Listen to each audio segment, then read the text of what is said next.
Hey there, guys and gals. Welcome back to Back Pocket Game Reviews. And today, we're going to talk a little bit about the Activision layoffs. So, a lot of people are talking about how upset they are that Activision is laying off almost 800 people. Well, I agree, yes, it is never a good thing that a company is laying off 800 people. This is kind of one of those weird and multifaceted issues. Now, we're also going to slip into this Bungie leaving the company as well, because I didn't really mention or talk about that. So, Bungie pulled away from Activision, and they have no deal together. Now, a lot of you are probably like, oh yeah, and I even wondered what they had to do to get away from Activision. Well, the CEO actually recently talked about it. Bungie and Activision only had a 10-year publishing deal, and that would have been started at the very tail end of the Xbox 360 era, back before Halo 4 came out. Bungie probably would have already had that contract signed, so they were already kind of coming into that 10-year marker of,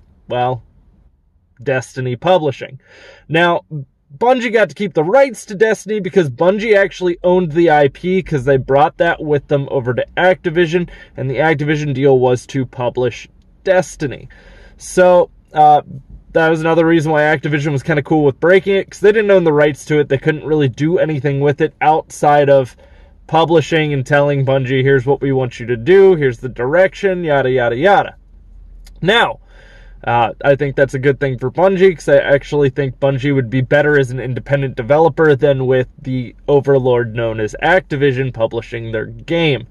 So, Activision, though, did record record profits last year, and they even stated Destiny was not a big part of those profits. Now, keeping in mind Destiny 2 is a little bit outside of the range of when it would be a part of those profits. They're mostly talking about the expansion packs and stuff like that. There's not really a lot of monetization that they're making money on. And they also talked about that other weak points for them were, well, Hearthstone card packs. And Hearthstone's almost 5 years old, so the fact that Hearthstone is dying out, I'm not really too shocked. And they don't really have a lot of projects in the works. There's even been talks about how Diablo 4's development is being a nightmare. Like, it is literally, apparently, hell on earth. Now, as I said, they still made record profits this last year. The CEO did take a $15 million bonus. That isn't decided by him. That is decided by the board. So, they're saying, hey, good job. You made us records amounts of money. Here's some more money for you. Keep it up. Now, going into 2019, they've kind of already stated they don't really have a lot of stuff slated or on the schedule to be doing that. So they're probably not going to hit record profits. This next year is probably going to be a misstep in their stride. Blizzard doesn't really have anything coming, and then you've pretty much got left like Call of Duty and maybe some other side games that Activision might push out. And that's the other thing, Activision has kind of stopped pumping out games left and right. They used to have other smaller games. They don't really develop those other smaller games now. They just focus on monetization options, which isn't actually all that unusual now for bigger developers to focus on. It is kind of a tough pill to swallow when you release a season pass for Call of Duty and have monetization options in it. Not griping too much about that, but especially because the monetization options really aren't anything that have appealed to me to want to buy. But 770 layoffs. So what are those 770 layoffs? Well, they've actually stated majority of that isn't game developers. Majority of it's restructuring other parts of the company, such as like the esports segment of Blizzard, which, if we're being fair, outside of Overwatch and Hearthstone, but even Hearthstone's esports segment has kind of died out a little bit. Yeah, I mean, Heroes of the Storm didn't really take off. It's not like that was another one they had to worry about. So even Overwatch is losing some of its popularity at this point. You don't really have a lot of new characters coming out. They gave you a handful of free maps. There's not really like a whole bunch of slated, here's what we're doing, here's what we're pushing out.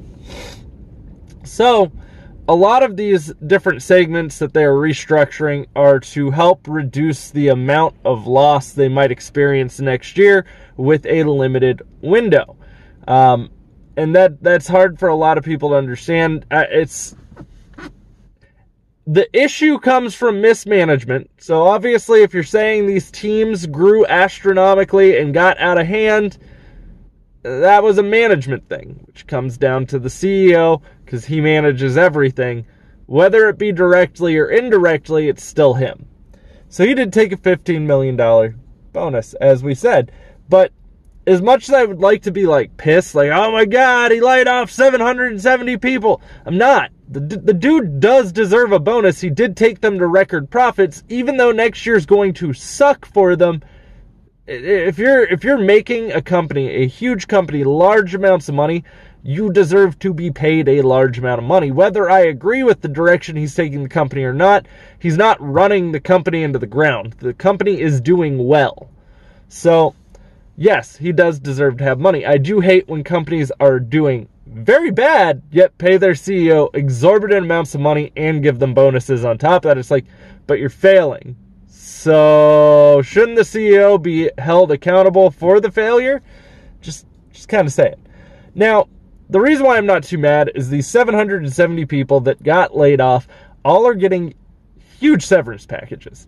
So to give you an example, I work for, as I said, a somewhat large retailer.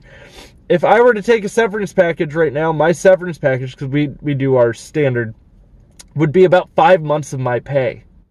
5 months. They would just pay that to me up front. That would still give me my medical, my dental, any of that stuff too. So I get it.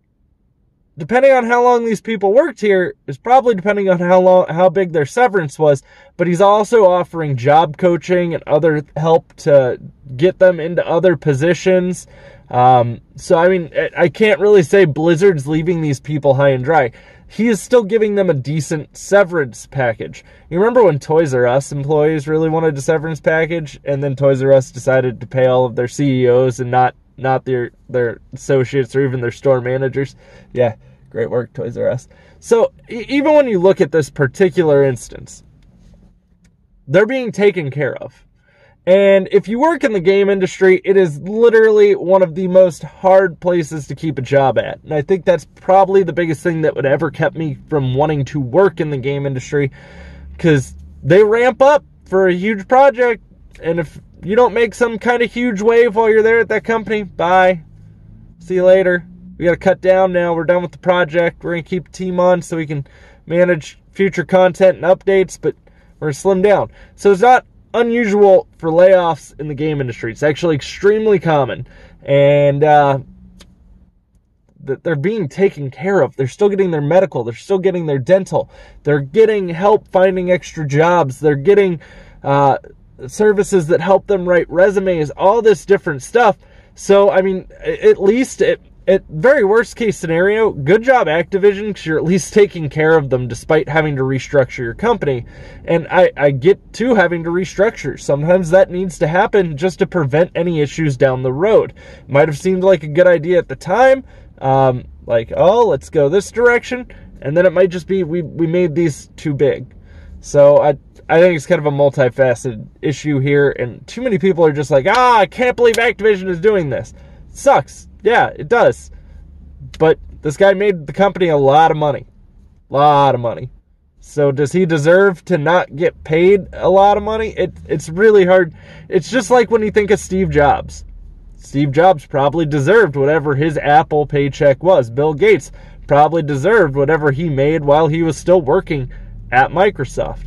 It's you are in charge of the company. You are the one taking them in the direction. Guys, I would love to know what you think about this down in the comments down below. Let me hear your opinions, because I kind of stated mine, so I'm just curious to where you guys sit with it. If you enjoyed this video, don't forget to drop a thumbs up. I'm going to have a couple more videos go up today, especially because there's a Nintendo Direct at 5, so I'm going to use my lunch break to record a video, because of course I am.